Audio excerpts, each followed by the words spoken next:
सुदर्शन सूरीपाद, इनको कथा से बड़ा प्रेम था। एक बार ये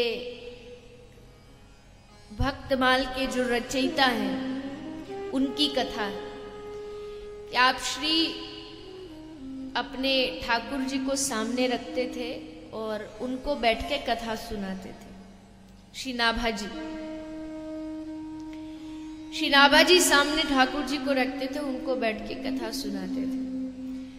तो एक ब्रज की यात्रा पर ये निकले थे अपने कुछ परिकरों के साथ, अपने कुछ शिष्यों के साथ।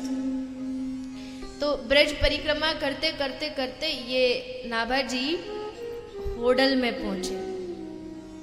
होडल जो ये स्थान है जहाँ पर हमारा ये गौ सेवा धाम हॉस्पिटल भी है, ये होडल में ही पड़ता है और ये ब्रज में पड़ता है, ब्रज 84 कोस में। तो वहां पर एक बड़ा सुंदर मंदिर है जहाँ पांडवों ने कभी अज्ञातवास में आकर के निवास किया था। तो बाबा जी वहीं पहुंच गए, श्री नाभा जी।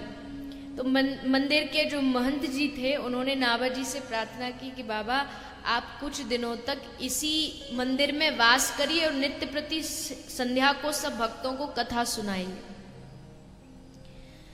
तो नाभा जी नित्य प्रति कथा सुनाते थे, सब बैठ के कथा सुनते थे और ठाकुर जी आगे बैठ के कथा सुनते। तो नाभा जी अपने ठाकुर जी का बड़ा सुंदर श्रृंगार करते थे, उनको सोना चांदी सबसे सजाते थे।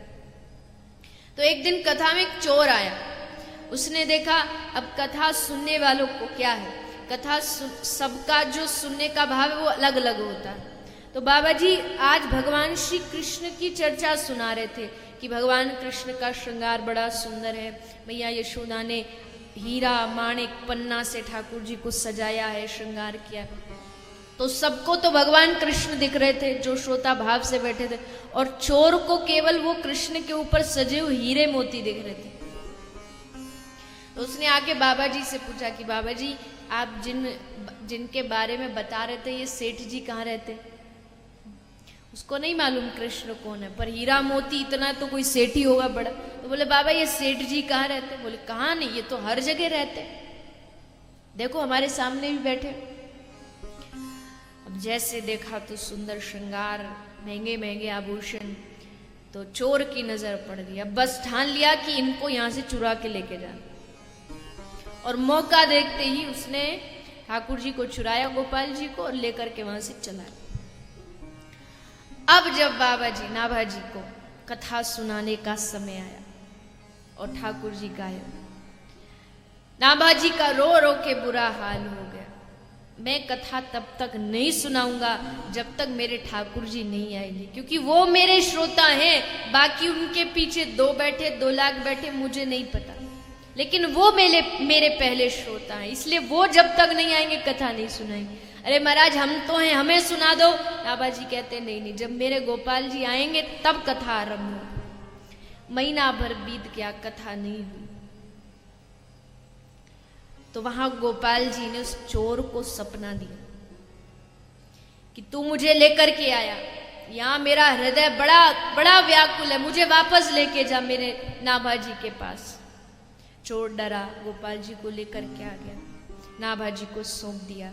नाभा जी बड़े प्रसन्न हुए कि आज कथा दिल से करेंगे, क्योंकि अब हमारे ठाकुर जी आ गए। तो ठाकुर जी को सामने बिठाया, और जहां 1 महीना पहले कथा विराम हुई थी अब वहीं से शुरू करनी थी। तो नाभा जी को याद नहीं कि कथा कहाँ छोड़ी थी। तो नाभा जी ने पूछा सब भक्तों से कि भैया किसी को मालूम है हमने 1 महीने पूर्व में कथा कहाँ विश्राम की थी? कोई नहीं बता सका। सब एक दूसरे का चेहरा देख रहे हैं, सब एक दूसरे का मुंह देख रहे, क्यों? किसी को याद ही नहीं है कहाँ छोड़ी थी। एक दूसरे से पूछ रहे भैया तुमको पता, तुमको पता। नाभा जी ने कहा जब तक पता चलेगा नहीं तब तक हम कथा आगे बढ़ाएंगे नहीं, पहले पता तो चले छोड़ी कहाँ थी। सब शांत बैठे रहे, लेकिन कोई बता नहीं पाया कथा कहाँ विश्राम हुई थी। तभी सामने बैठे हुए गोपाल जी से आवाज आई कि बाबा जी आपने इस स्कंद के इस अध्याय के इतने नंबर श्लोक पर अपनी कथा विश्राम की थी, अब आगे सुनाइए। बाबा जी बड़े प्रसन्न हुए और कथा आगे आरंभ हो गई। तब ये पक्का हो गया कि दुनिया वाले याद रखे न रखे, लेकिन जो इस कथा के पक्के श्रोता हैं वो स्वयं श्री ठाकुर जी। उनको हर एक चीज का मालूम रहता है, पता रहता है कि कहाँ किस स्थान पर क्या सुनना है। इसलिए वो ठाकुर जी इस कथा के परम श्रोता है।